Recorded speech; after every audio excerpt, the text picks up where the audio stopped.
Racism, நான் உனக்கு எப்பொழுதும் தீங்கு நினைத்ததில்லை. உனக்கு உதவி செய்யவே நான் முயற்சி செய்திருக்கிறேன்.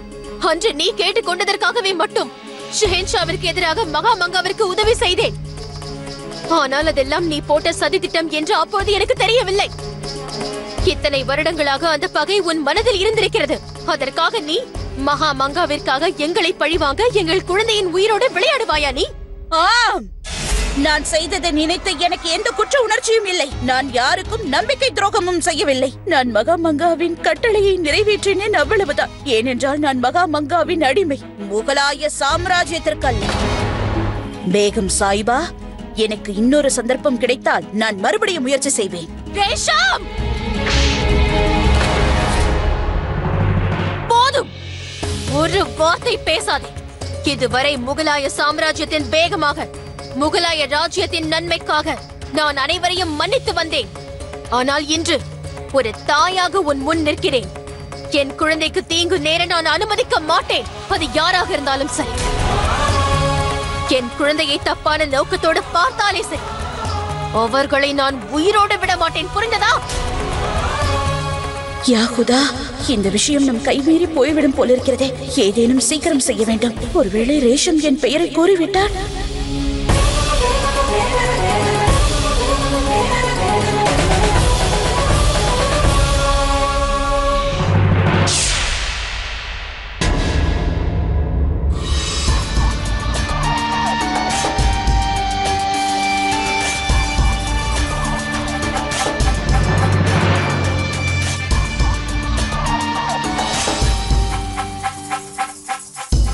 பயமும் நடுக்கமும் உங்கள் கண்களில் தெளிவாக தெரிகிறது ருக்கையா பேகம். நடுக்கமா? என்ன நடுக்கம்? என்ன நடுக்கமா? அந்த நடுக்கம்தான். இளவரசர் சலீம் அவர்களுக்கு ஆபின் கொடுத்த உண்மை அனைவருக்கும் முன் வெளியே வந்துவிட்டால் பிறகு என்னவாகும்? தாங்கள் என்ன நினைத்துக் கொண்டிருக்கிறீர்கள் என்று எனக்கு தெரியாதா? ஆனாலும் நான் அப்பொழுது அமைதியாக இருந்தேன். அது ஏனென்று தெரியுமா? என்னை காப்பாற்றுவதற்கு யாரேனும் ஒருவர் வருவார்கள் என்று, மகாமங்காவின் லட்சியத்தை நிறைவேற்றுவார்கள் என்று. ஆனால் ருக்கையா பேகம், நான் ஒன்றை யோசிக்கிறேன். இந்த உண்மையை ஷெஹன்ஷா அவர்களிடம் கூறிவிட்டால் ஒட்டுமொத்த சாம்ராஜ்யமே உறைந்து போய்விடும். அனைவரும் கூறுவார்கள், ருக்கையா பேகம் மகாமங்காவிற்கு சளைத்தவர் அல்ல என்று. அப்படியா? நீ எதை கூறினாலும் நம்பி விடுவார்கள் என்று நினைத்தாயா? நம்பாமல் யார் ஒருவருக்காகவாவது அந்த சந்தேகம் வரும் அல்லவா? ருக்கையா பேகம், சந்தேகம் என்ற அந்த வியாதி நெருக்கமாக இருக்கும் உறவுகளையும் உடைத்தெறிந்துவிடும். அந்த உறவு ஒருவேளை காதலால் ஏற்பட்ட உறவாக இருந்தாலும் சரி. நீ கூறினால்தானே அது தெரியும். அந்த ரகசியத்தை கூறுவதற்கு நான் உன்னை உயிருடன் விட்டு வைத்தால்தானே?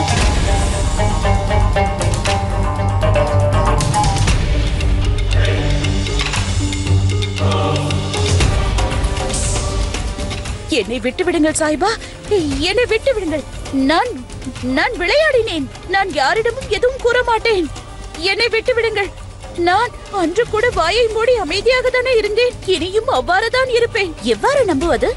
ஒருவேளை திறந்து விட்டால் இத்தனை வருடங்களுக்கு பிறகு கூட நீ பழிவாங்க நினைக்கிறாய்.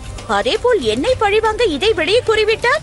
இல்லை இல்லை, இனி நான் எதையும் விட்டு வைப்பதாக இல்லை. ஆகையினால் தான் நான் உன் வாயை நிரந்தரமாக மூட வேண்டும் என்று முடிவு செய்து விட்டேன்.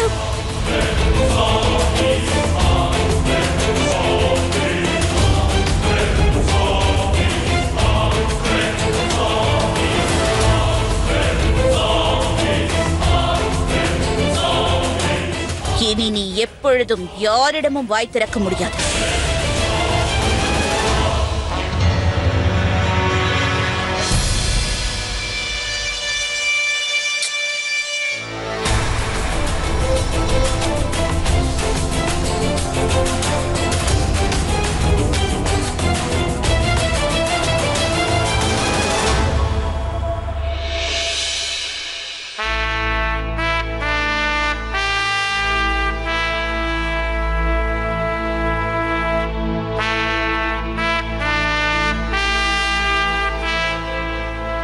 என்னவாயிற்று ஷெஹன்ஷா?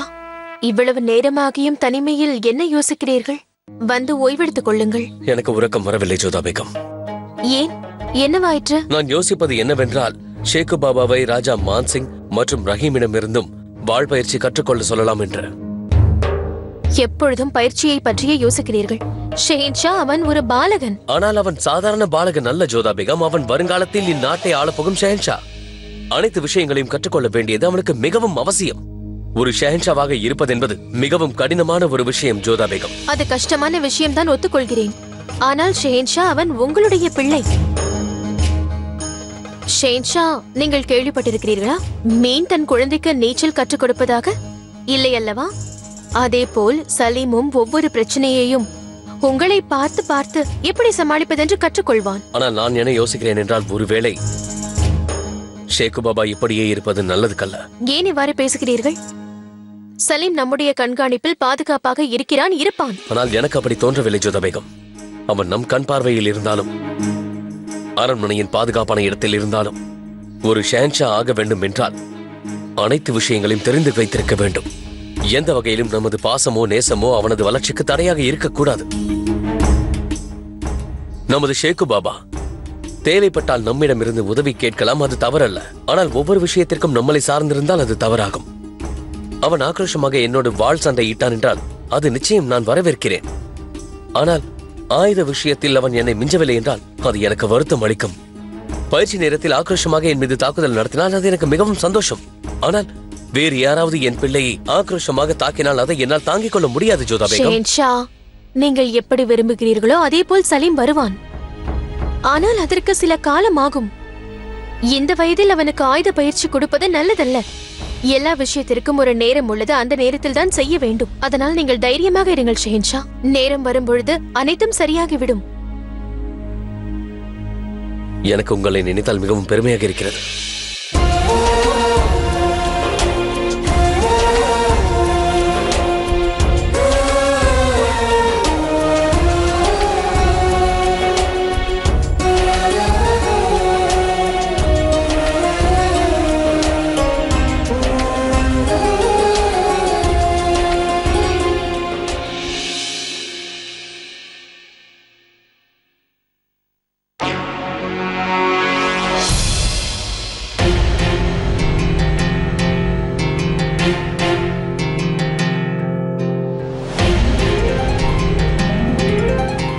இளவரசரே, என்ன செய்கிறீர்கள்? அம்பையையும் பயிற்சி எடுத்துக் கொண்டிருக்கிறேன். அப்படியா? ஆனால் அதற்கெல்லாம் இன்னும் நேரம் இருக்கிறது அல்லவா? இது போல அறைக்குள் எல்லாம் பயிற்சி எடுக்க கூடாது. தங்களுக்கு ஏதாவது அடிபட்டு விட்டால்? நான் இளவரசர், எனக்கு என்ன தோன்றுகிறதோ அதை நான் செய்வேன். ஆமாம், இளவரசர் தான். ஆனால் உங்கள் தாய் ராஜமாதா ஆவார். அதனால் அவருடைய கட்டளை என்னவென்றால் தாங்கள் சீக்கிரம் தயாராக வேண்டும். நான் யார் கூறுவதையும் கேட்க மாட்டேன். நான் எங்கும் செல்ல மாட்டேன். உன் தாயிடம் இவ்வாறு கோபப்படக்கூடாது. அவர் உன் மீது உயிரை வைத்துள்ளார். எது செய்தாலும் உன் நன்மைக்காகவே செய்வார். உன்னை தாலாட்டு பாடி தூங்க வைக்கிறார். உனக்கு பிடித்த உணவுகளை கொடுக்கிறார். இது அனைத்தும் உங்களுக்காக தானே செய்கிறார். இங்கே பாருங்கள், அவரை புரிந்து கொள்ளுங்கள். ஒரு தாய் மீது யாராவது இவ்வளவு கோபப்படுவார்களா? வாயை மூடு.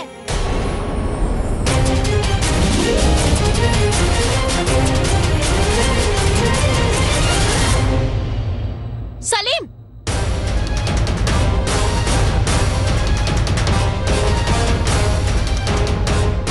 ஏன் இப்படி செய்தாய்? மோதியை எதற்காக அடித்தாய்? அப்படி என்றால் இதற்கும் எனக்கு தண்டனை கொடுங்கள். ஷெஹன்ஷாவிடம் சென்று புகார் கூறிக்கொள்ளுங்கள். நான் எதற்கும் பயப்பட மாட்டேன்.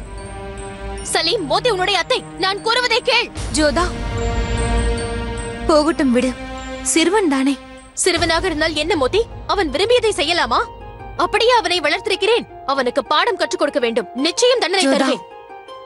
முன்பு அளித்த தண்டனையே அவன் இன்னும் மனதிலே வைத்திருக்கிறான். மீண்டும் தண்டனை கொடுத்தால் உன்னை விட்டு பிரிந்து சென்று விடுவான். குழந்தைகள் மனதில் ஏதேனும் பதிந்து விட்டால் அதை அழிக்கவே முடியாது. அவரிடம் எதுவும் கேட்காதே. அது மட்டுமல்லாமல் ஷெஹன்ஷாவிடமும் கூறிவிடாதே. பார்த்து கொண்டே இரு ஜோதா. நேரம் வரும்பொழுது சலீம் தானாகவே புரிந்து கொள்வான். நான் என்ன செய்வேன் மோத்தி? எனக்கு ஒன்றும் புரியவில்லை. நாளுக்கு நாள் அவன் சேட்டை அதிகமாகிக் கொண்டே போகிறது.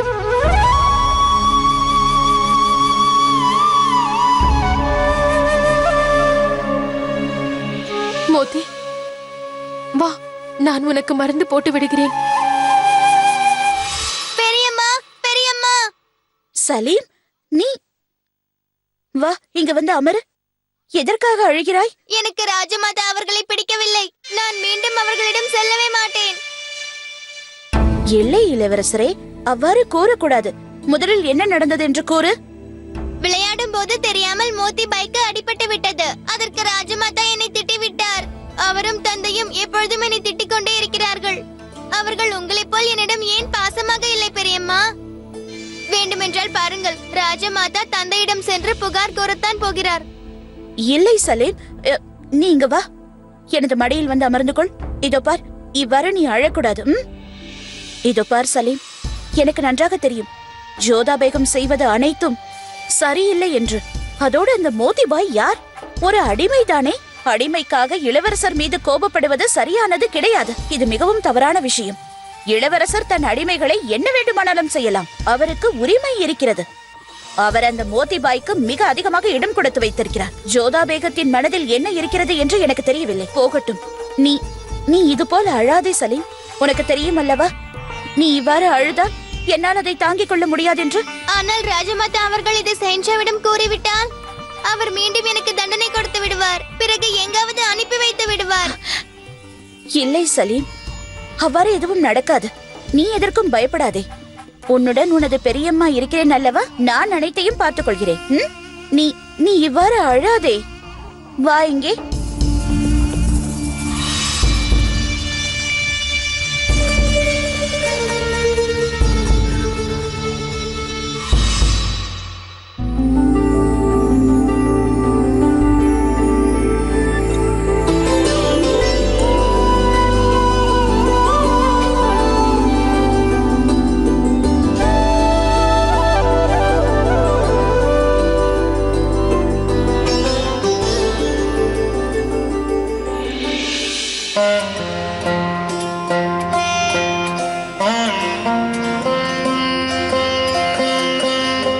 தான்சிங் அவர்கள் காலையிலேயே பயிற்சியை தொடங்கிவிட்டார் போல இருக்கிறது. ஆம், நாமும் அங்கு சென்று பார்க்கலாம். அப்படியே அவரின் பஜனை பாடலையும் நாம் கேட்கலாம். சரி, வாருங்கள்.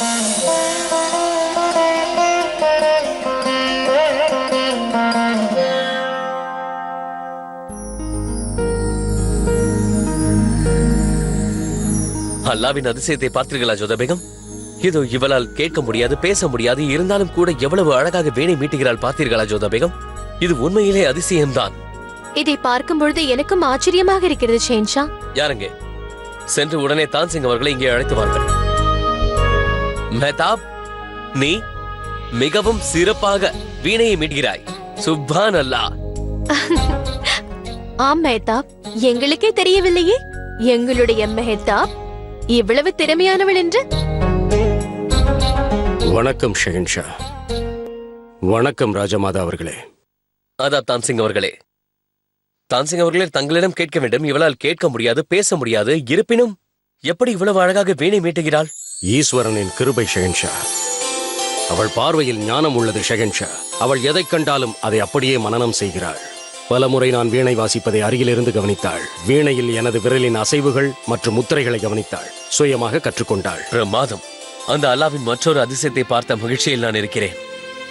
தான்சிங் அவர்களே, நீங்கள் தான் மெஹதாபிற்கு பயிற்சி அளிக்க வேண்டும்.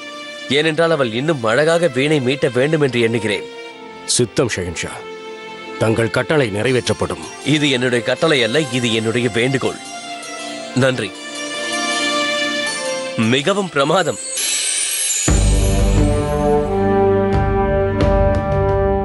ஆதாப் ஷெஹன்ஷா, நான் உங்களுடன் தனிமையில் உரையாட வேண்டும். அனைவரும் செல்லுங்கள்.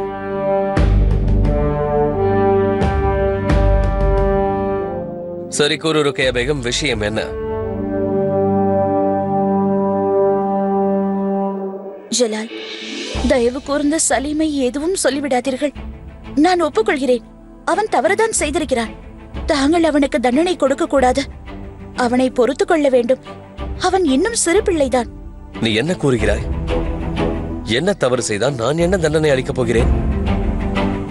ஷேக்கு பாபா என்ன செய்தான்? ஜலால், தங்களுக்கு எதுவும் தெரியாதா? நல்ல வேளை ஜோதா பேகம் தங்களிடம் எதுவும் கூறவில்லை. நான் சென்று வருகிறேன்.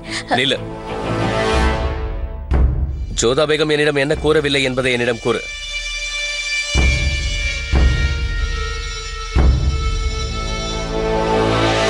அது ஒன்றுமில்லை ஜலால், மிகவும் சிறிய விஷயம்தான். நான் கேட்ட கேள்விக்கு மட்டும் பதிலை கூறு. ஜோதா பேகம் என்னிடம் என்ன கூறவில்லை? அது என்னவென்றால் சலீம் கையால் மோதிபாயின் தலையில் காயம் ஏற்பட்டு விட்டது. அதை ஜோதா பேகம் தங்களிடம் கூறியிருப்பார்கள் என்று நான் நினைத்தேன். அதனால் சலீமை கோபித்துக் கொள்ளாதீர்கள் என்று கூற வந்தேன். யாகுதா, நான் என்ன காரியம் செய்துவிட்டேன்? நான் இவ்வாறு உங்களிடம் வந்து இந்த விஷயத்தை பற்றி பேசியிருக்கவே கூடாது. ஜோதா பேகமே இதை பற்றி தங்களிடம் கூறாத பொழுது நான் வந்து எதற்கு? ஜலால், நான் என்ன சொல்ல வருகிறேன் என்றால், எனக்கு தெரிகிறது சலீம் செய்தது தவறுதான். இருந்தாலும் அவனை திட்டினாலே போதும். தண்டனை கொடுப்பது சரியானதல்ல. அவன் குழந்தை அல்லவா? ஜலால்,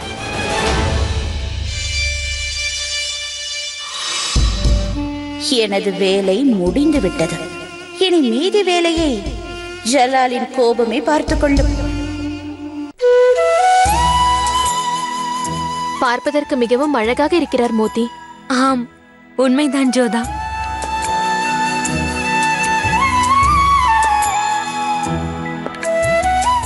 வணக்கம் சேன்ஷா. நில்.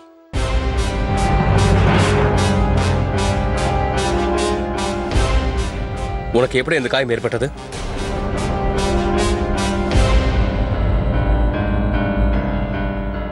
இது ஒன்றுமில்லை சேன்ஷா.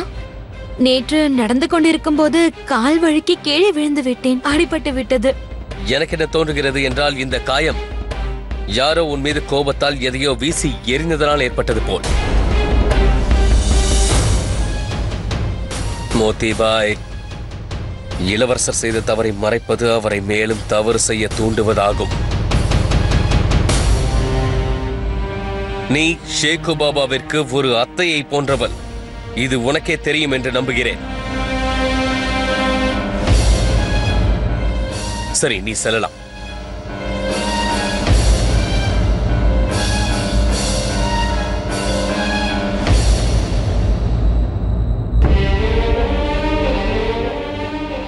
நான் ஒப்புக்கொள்கிறேன் ஜோதா பேகம், நீங்கள் ஷேகு பாபாவை மிகவும் நேசிக்கிறீர்கள். ஆனால் அவன் செய்யும் தவறுகளை மறைப்பது அவ்வளவு நல்லதல்ல.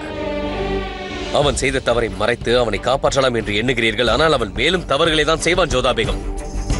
இதை என்னிடம் கூறுவது அவ்வளவு முக்கியமான விஷயம் இல்லை என்று நினைத்திருக்கலாம். ஆனால் மோதிபாய் என்னிடம் போய் கூறும்போது நீங்கள் அமைதியாக இருந்தீர்கள். ஜோதா பேகம், நீங்கள் எப்போது ஒரு விஷயத்தை புரிந்து கொள்ளப் போகிறீர்கள்? ஷேகு பாபா இந்நாட்டின் இளவரசன் ஆவான். அவன் செய்த தவறை ருக்கையா பேகம் என்னிடம் கூறிவிட்டார். இன்று அவன் மோதிபாயை காயப்படுத்தியது பெரிய விஷயம் அல்ல. ஆனால் ஒரு சாதாரண மனிதனை காயப்படுத்தினால் அவர்கள் நம்மை பற்றி என்ன நினைப்பார்கள்? ஒருவேளை மக்கள் அவனை ஷெஹன்ஷாவாக ஏற்றுக்கொள்ள தயாராக இல்லை என்றால்? ஷெஹன்ஷா, நீங்கள் என்ன நினைத்தீர்கள்? நான் சலீமை திட்டவில்லை என்றா? இல்லை, மோதிபாயிடம் மன்னிப்பு கேட்க சொல்லவில்லை என்றா? நான் கூறினேன். அதற்கு அவன் என்ன கூறினான் தெரியுமா? எப்பொழுதும் போல் ஷெஹன்ஷாவிடம் சென்று என்னை பற்றி புகார் கூறுங்கள். எனக்கு மறுபடியும் தண்டனை வாங்கி கொடுங்கள். செல்லுங்கள், உங்கள் விருப்பம் போல் செய்யுங்கள் என்றான். ஷெஹன்ஷா சென்ற முறை அவனுக்கு பாடமாக இருக்கும் என்று நாம் கொடுத்த தண்டனை அது அவன் மனதில் காயமாக மாறி அப்படியே இருக்கிறது. இந்த விஷயத்தை உங்களிடம் கூறி நீங்கள் ஏதாவது விபரீதமாக முடிவெடுத்து விட்டால் அதனால் அவன் மனதில் உள்ள காயம் இன்னும் அதிகமாகும். மோதிபாய் ஒரு அத்தையாக இருந்து சலீமை நேசிக்கிறாள். அவளும் கூற வேண்டாம் என்று தடுத்து விட்டாள். அதனால் தான் நான் உங்களிடம் கூறவில்லை. தயவு செய்து அவனுக்கு தண்டனை கொடுக்காதீர்கள். பிறகு நான் என்ன செய்ய? நான் என்ன செய்வது? ஜோதா பேகம், குழந்தைகள் தவறு செய்தால் அவர்களை திருத்துவது பெற்றோர்களின் கடமையாகும். இன்று மோதிபாயை காயப்படுத்தினான், நாளை வேறு யாரையாவது காயப்படுத்துவான். அது நடக்கும். இன்று தடுக்காவிட்டால் நாளை மீண்டும் அதே தவறை செய்வான். இன்னும் மோசமாக நடந்து கொள்வான். அதனால் நான் அவனுக்கு நிச்சயம் தண்டனை கொடுப்பேன். இதை என்னால் ஏற்றுக்கொள்ள முடியாது. நீங்கள் தண்டனை கொடுப்பதால் இந்த பிரச்சனைக்கு ஒரு முடிவு வராது ஷெஹன்ஷா. ஆனால் ஒரு இளவரசன் இது போன்ற காரியங்களில் ஈடுபடுவதில் எனக்கு விருப்பமில்லை ஜோதா பேகம். அவன் செய்த தவறுக்கு நான் அவனை மன்னிக்கப் போவதில்லை. தண்டனை அளிக்கப் போகிறேன். யாருங்க?